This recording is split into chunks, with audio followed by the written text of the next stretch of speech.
individual state legislatures select 2 senators to represent the interests of those sovereign states in the national government. But, interestingly, no such mandate was placed on the federal government to impose. Glad I got to the cough button that time as well. Cool. No such mandate was placed on the federal government to impose corollary emissaries of its interests on the state governments. So, layer cake federalism obviously isn't actually what the framers had in mind. They envisioned a general government largely subordinate to the individual states, and more so, their citizens. And each of the following adjectives, which the academic elites have attempted to burden federalism with, is progressively further from the mark. Number 2, marble cake federalism, also commonly called cooperative or picket fence. This is a theory of federalism ushered in by the progressive era, especially into the 1930s and FDR's wholesale rewriting of the relationship between the people and their governments. The basic gist of this slightly more nonsensical theory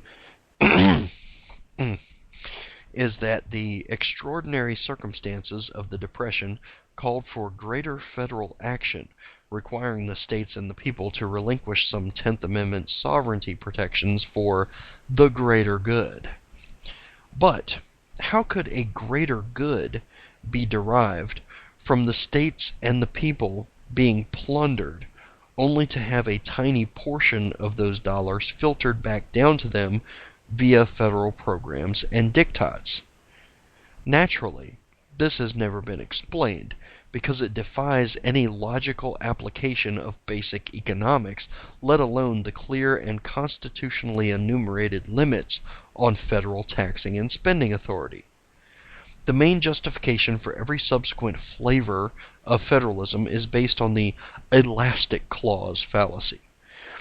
Statists of every stripe have contended that the necessary and proper clause in Article 1, Section 8 was intended to be flexible up to and including plenary federal power. This is, on its face, absurd. One need only read the clause in question in its entirety to put the lie to this notion. The necessary and proper clause includes a qualifier, quote, for carrying into execution the foregoing powers, end quote. This was simply reaffirming the British common law doctrine in the realm of contract law of implied powers. For example, Article 1, Section 8 gives the Congress authority to establish post offices and post roads, end quote. But it makes no mention of acquiring land for those roads and buildings to be constructed upon, nor does it appear to allow the government to pay construction workers, or indeed postal workers. But these are all implied by the primary power, and they are lesser functions. The test of implied powers is simply that they be absolutely necessary to fulfill the original power, and that their execution requires a lesser disruption of the federalism order than the execution of the explicit power. Pretty simple, and very clearly stated in the Constitution. Not a bit of elastic to be found, is there? So, the elastic had to be invented, which has led to all manner of co-opting by the general government of powers and duties implicitly and explicitly reserved to the states, localities, and individual citizens. To be frank, nearly the whole of federal government expansion since the end of the Civil War has been in direct contravention of the original Constitution. Again, this will be explained more fully in the coming weeks here on the Sons of Liberty Show. Number 3, creative federalism, sometimes referred to as competitive or social. This regime was ushered in during the LBJ Great Society era and reasserted the framers' vision of the sovereign states as laboratories of ideas. Sort of. Under a system of true federalism, the state and local governments implement policies or revoke existing bad policies in order to compete with one another for the voluntary relocation of private sector investment dollars and entrepreneurs, also known as voting with one's feet. The competitive federalism model under LBJ turned that on its ear. Instead of competing for private sector capital, both monetary and intellectual, directly, the states were forced to compete for that capital after it had been pilfered via federal taxation and dangled in front of the states as a carrot on a stick. The money in this scenario is the carrot, with unfunded and largely undisclosed federal mandates being the stick. For the most part, this is the system of federalism that we, quote-unquote federalism, that we operate under to this day, with minor revisions to the minutiae. For example, in the Nixon era, it is taught that there was a brief return to FDR's cooperative federalism with the introduction of a cutesy regime labeled crossover requirements. This idea was based on the flawed notion of incorporation, which surrounds the jurisprudential application of the 14th Amendment, and again, we will discuss this in upcoming broadcasts here on the Sons of Liberty show. But crossover requirements were yet another stick added to the federal arsenal, purportedly with good intentions, but aren't they all? The rudimentary theory behind these requirements was based on the objective fact that as state laboratories cranked out their ideas, some would inevitably work better than others. But at that point, the federal government observers, aided by the churn of forests of paperwork, would discern the best among these ideas and encourage, quote-unquote, other states with similarities in population density, demographic division, and agricultural resources, just to name a few of the prerequisites.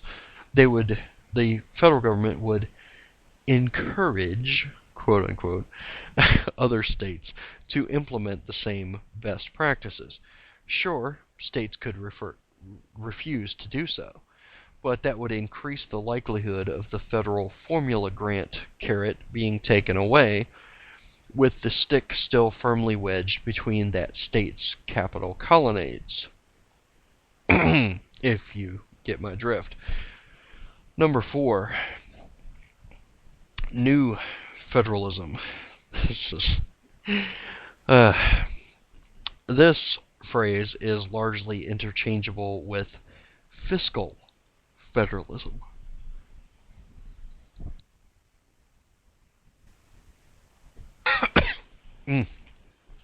Okay. Man.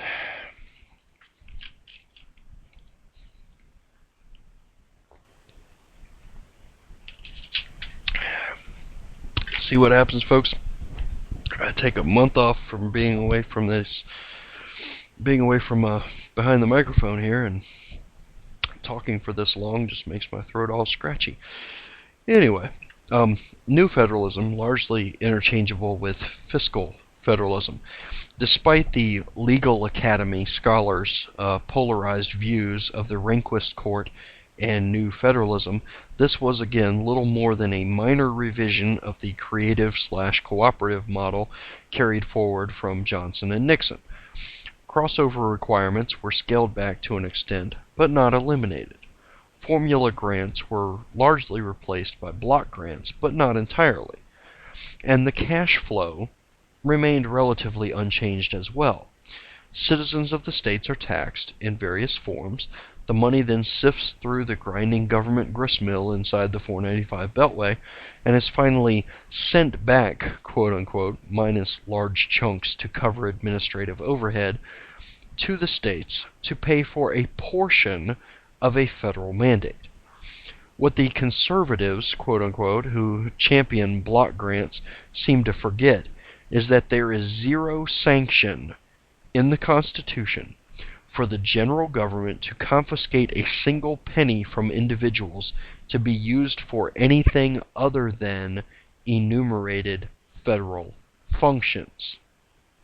Once again, we see the slow creep of subverting the Constitution and the progressive false premise of "for the greater good" being enthusiastically accepted and advanced by many who should know better.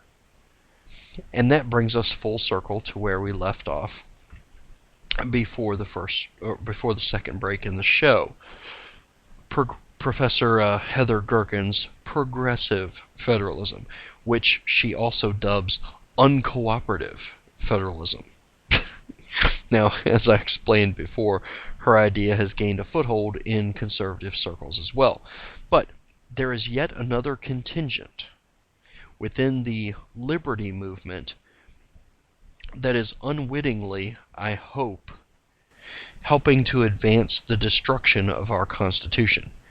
Mainly among libertarians lurks the Rothbardian set. They are generally followers of the Austrian School of Economics, von Mises, Hayek, Bombewerk, etc. And I have no particular bone to pick with them. They promote economic liberty and free enterprise, after all, as do I. But I refer to a smaller subset within the Rothbardian clique who have wholly accepted the original anti-federalist weasel words and open-to-interpretation arguments against the Constitution. Those arguments have found increasing favor among this tiny anarcho-libertarian subset, and their ideas are every bit as insidious as Gerken's. Thomas DiLorenzo, and to a lesser extent Thomas Woods, and others of the Rothbardian persuasion would love nothing more than to return to a confederalist model wherein the federal government would have to seek and gain approval from the disparate states in order to carry out even the most basic national functions. As the Articles of Confederation and their fiery self-destructive end demonstrated, this scheme was unworkable even in a dozen colonies, let alone 50 states. Unfortunately, these folks have gained notoriety and clout among leading free market advocates, and their more subversive anarchical ideas have subsequently gained an audience. The main flaw in their premise lies in the fact that they seem to blame the Constitution itself for the ills of government today, which we've shown were brought about by not following the Constitution. In other words, in order to solve the problems inevitably arrived at due to progressive attempts to destroy the Constitution, these Rothbardians would throw out the Constitution entirely and return to the Articles of Confederation. Once again, the Articles of Confederation met a fiery self-destructive end because there were certain things that the Articles simply did not allow the general or federal government to do.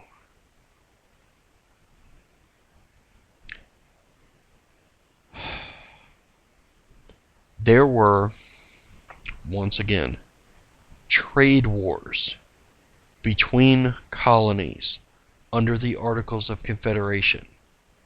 Hot shooting trade wars. Because, why? Because the federal government did not have the authority under the Articles of Confederation to regulate or make regular interstate commerce. Madison spent a great deal of time on this in the Federalist Papers, explaining exactly what these problems were and how they could be avoided. The framers, the Federalist contingent among the framers did not want to give overarching authority to the federal government. Far from it. which is why they laid out specifically enumerated powers, enumerated functions, and Articles 1, 2, and 3, which limited the size, scope, and power